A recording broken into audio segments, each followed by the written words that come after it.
It's often imagined that atheists are in principle closed to spiritual experience.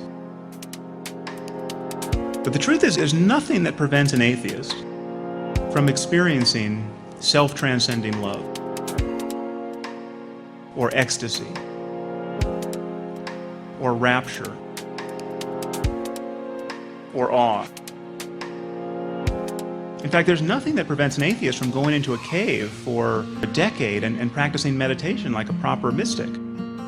What atheists don't tend to do is make unjustified and unjustifiable claims about the cosmos on the basis of those experiences. There's no question that disciplines like meditation and prayer can have a profound effect upon the human mind. I think there's a place for the sacred in our lives, and I think there's a usefulness to seeking profundity as a matter of our attention. Sure. And I still use words like spiritual and mystical. People have self-transcending experiences, and people have the best day of their life where everything seems, they seem at one with nature. Sure. Clearly, people have extraordinary experiences. It's possible to feel that you're one with the universe and to lose your sense of boundary with the universe.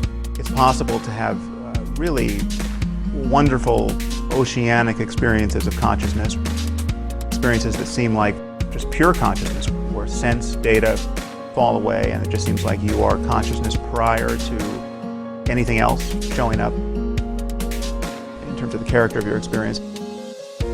I think we have to make a really clear distinction between describing the character of one's experience and making claims about the way the cosmos is.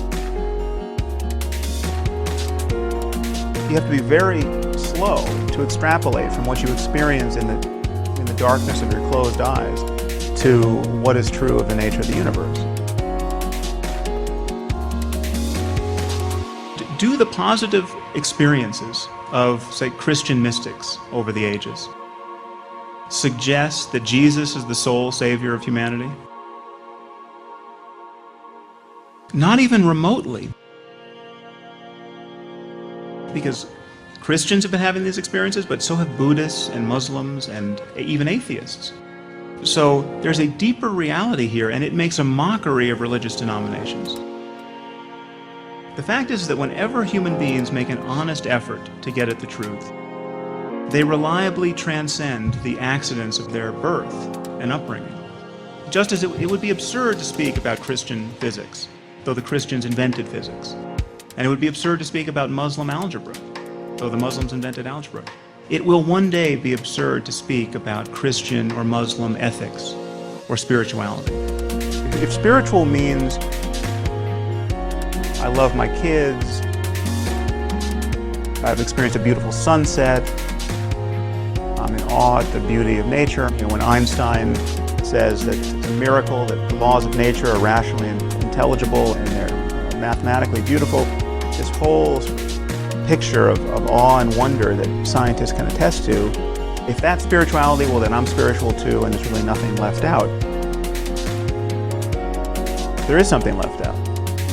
That is not what a mystic, a real mystic or contemplative experiences after his 10th year in the cave doing nothing but meditate. And that is not the highest possibility of human consciousness being attested to by all of the religiously confused people over the ages who have talked about being one with the universe.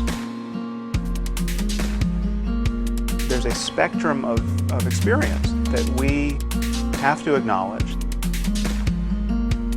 that many, many millions of people have experienced. Experience, for instance, like self-transcending love. Experiencing love of a sort that makes no sense unless you have experienced it. So literally knowing that you could love a stranger, someone you have actually no relationship with. So my argument is that we have to avoid pseudoscience and we have to avoid pseudo-spirituality. We have to just become interested in the full spectrum of human experience and talk about it rationally. Well, I do agree with you. I could not possibly agree with you more.